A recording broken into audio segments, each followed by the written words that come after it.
త్రోసివేస్తే మరణం కాకుండా మనం ఆయనకు దూరస్తులమని వాక్యం సెలవిస్తుంది కనుక మనం ఖచ్చితంగా మరణించాలి.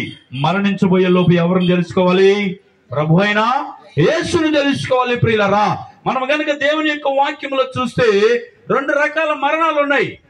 అవేంటంటే, ఒకటి మంచి మరణము, ఒకటి చెడ్డ మరణము. మంచి మరణం అంటే ఏం చెప్పండి, మీరు చెప్పండి. మంచి మరణం అంటే ఏంది? కొంతమంది అనుకుంటారు, అయ్యా బాగా పొలం సంపాదించాడయ్యా, 100 ఎకరాలు, మంచి ఇల్లు కట్టాడయ్యా, డబ్బులేమి లేవయ్యా, తిరుగుతానే చచ్చిపోయాడయ్యా, అందరూ చూసుకుంటా ఉన్నారయ్యా, ఎంత మంచి మరణమో అనుకుంటారు చాలా మంది కదా. కొన్ని సందర్భాల్లో దేవుని నమ్ముకుని ఎవరైనా ఎవరు లేరయ్యా, పట్టించుకున్న వాళ్ళు లేరయ్యా, పేదరికంలో ఉందయ్యా, ఇల్లు కూడా లేవయ్యా, వస్త్రహీనుడిగా ఉన్నారయ్యా, ఆహారం పెట్టేవాళ్ళు లేరయ్యా, దరిద్రుడిగా చనిపోయాడయ్యా అంటారు చాలా మంది. ఇప్పుడు దరిద్రుడిగా చనిపోవడం మంచిదా, డబ్బులుండి చనిపోవడం మంచిదా? చెప్పాలి మీరు.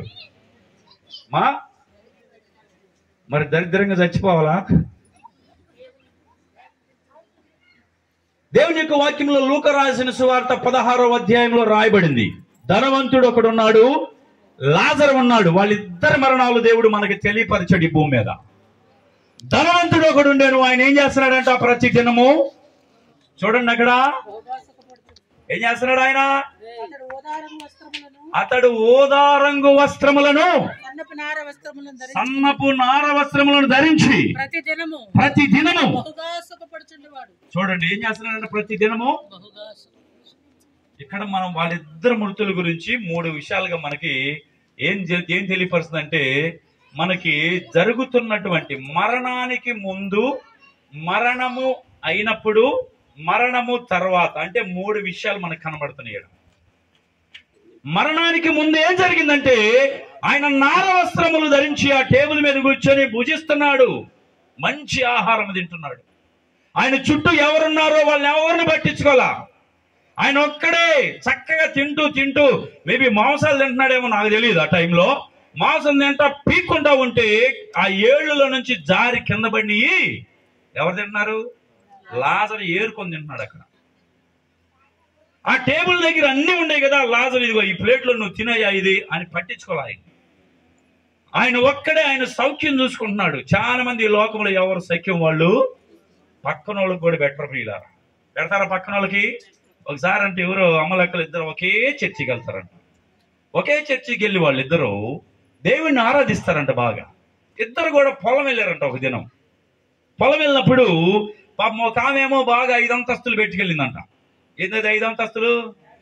మీకు బాగా తెలుసు. మీకు 5 అంతస్తుల క్యారేజీ అన్నం పెట్టుకుని వెళ్ళిందంట. ఇంకో ఆమెమో పాపం ఏమి లేక ఆమె ఏం తీసుకెళ్ళకుండా పనికి వెళ్ళింది. పాపం ఇద్దరు ఒకే చర్చికి వెళ్తారు. పనికి వెళ్ళిన తర్వాత పని చేశారంట. 1 గంట అయిందంట. బాగా ఎండలో చెమటలు గారితోటి పనులు చేసి తర్వాత వెళ్ళి గబగబా చేతులు కడుక్కుని అన్నం తిందామని చెట్టు కింద కూర్చున్నారంట ఇద్దరు వెళ్ళి. ఈమెమో 5 అంతస్తులు తెచ్చినామేమో గబగబా హ్యాపీగా తెలుసుకొని తీసుకొని తింటుందంట ఆమె. ఈమెమో ఏమి తీసుకెళ్ళినామేమో ఆమెమిటి వెళ్ళి ఆమె కూడా ఆడ కూర్చొని గుంటగా నక్కలాగా ఆమెను చూస్తుందంట. చూస్తా ఉండేదానికి ఏమన్నా ప్రేమ కలిగి ఒక అరిచ్చిద్దేమో అనుకుంటే 5 అరలు ఆమె తింటుంది కానీ ఇవేమీ పెట్టట్లేదంట. ఈమె గుర్తొచ్చి ఒక మాట అందంట.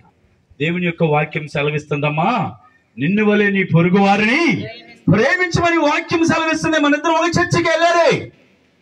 నిన్ను వల్ల నీ పొరుగు వారిని ప్రేమించని వాక్యం చదువుతుంటే కనీసం ఒక అరవడి లేదు నువ్వు నాకు అన్నంటే ఆమందంట నీ పొరుగు వానిది ఏది కూడా ఆశించబ్బా. బాగా తెలుసు మీకు.